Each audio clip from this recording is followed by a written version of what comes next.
Dragilor, bun găsit! V-am adus astăzi o rețetă de coroniță dulce cu scorțișoară și migdale, numai bună de servit lângă bradul de Crăciun. Rețeta s-ar putea să o găsiți pe internet și sub denumirea de cozonac estonian, deși noi românii când spunem cozonac ne așteptăm la un aluat foarte pufos, foarte bine crescut, dar acesta este un cozonac diferit. Aluatul este mai dens, mai vârtos decât la cozonacii noștri și rămâne ușor umed și pătruns de arome minunate de unt și de scorțișoară. Este un desert foarte potrivit pentru sărbătorile de iarnă. Haideți să vă arăt cât de ușor se face minunăția aceasta. Avem aici lista ingredientelor pentru aluat, pentru umplutură și ce punem deasupra. Nu uitați că ingredientele le găsiți și la descrierea videoclipului, unde puteți să le citiți mai ușor.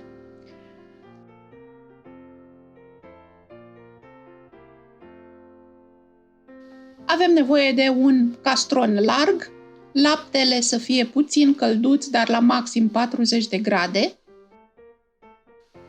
untul topit și răcit, îl voi pune în castron.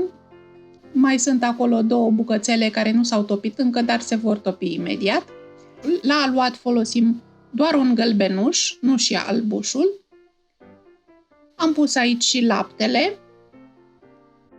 2 pliculețe de zahăr vanilat bourbon am folosit eu, adică 16 grame. Un praf de sare și drojdie uscată. Am folosit 5 grame de drojdie uscată, dacă folosiți drojdie proaspătă, aveți nevoie de 10 grame. Le amestecăm simplu cu un tel de mână. Nu trebuie să le spumăm, doar să le omogenizăm puțin. Cernem aici făina, 260 de grame de făină de patiserie cu 3 nule sau făină specială pentru cozonaci. Amestecăm la început cu o spatulă până când umezim toată făina și apoi începem să frământăm cu mâna. Cum vă spuneam și la început, aluatul nu are nevoie de foarte multă frământare. Dacă frământați la robot, 5 minute sunt suficiente, dacă frământați la mână, 10-12 minute. Până când obțineți un aluat neted și care nu se mai lipește nici de mâini și nici de masă. Așa arată aluatul meu, e plăcut la atingere, foarte elastic, nu e gras, nu se lipește. Punem aluatul într-un castron, îl acoperim cu folie alimentară și îl lăsăm să se odihnească pe blat timp de 10 minute pentru a da timp glutenului să se relaxeze. Deci nu îl lăsăm practic la dospit, nu vă așteptați să-și dubleze volumul, ci doar îl lăsăm să se odihnească puțin. Între timp putem să ne ocupăm de umplutură. Avem nevoie de 60 de grame de unt foarte moale cu 82% grăsime. În umplutură împreună cu untul folosim și 75 de grame de zahăr. Eu am folosit un zahăr brun pentru că are o aromă puternică de caramel. Bineînțeles, dacă nu aveți zahăr brun, puteți să folosiți și zahăr tos alb obișnuit. Punem zahărul peste untul moale, adăugăm și o linguriță de scorțișoară, adică 3 grame. Amestecăm până când obținem o pastă omogenă. Cam așa ceva. Ne întoarcem acum la aluatul nostru odihnit. Veți vedea că e mai moale și mai cooperant decât înainte de perioada de odihnă.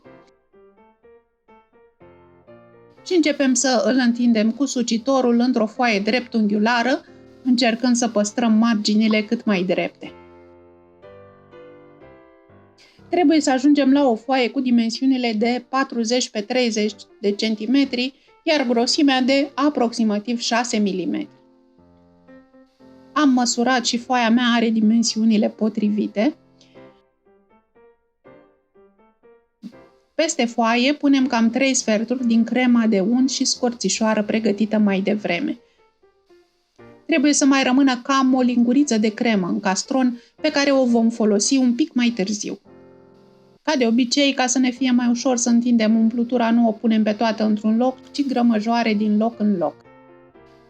Uitați, cam atât am păstrat eu. Cu o spatulă întindem crema de unt în strat subțire, lăsând cam 1 centimetru de aluat liber de jur împrejur. Acum rulăm aluatul pe latura lungă, cât mai strâns. Îl ciupim puțin cu degetele ca să-l sigilăm, e important să nu cumva să se desfacă. La fel și la capete îl sigilăm. Și cu un cuțit bine ascuțit tăiem sulul acesta pe lungime în 2 părți egale. Ia uitați-vă cât de frumos arată straturile acestea de scorțișoară.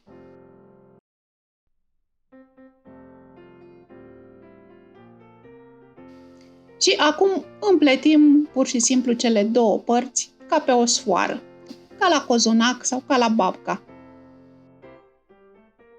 Straturile acestea se vor desface la copt și vor arăta absolut minunat.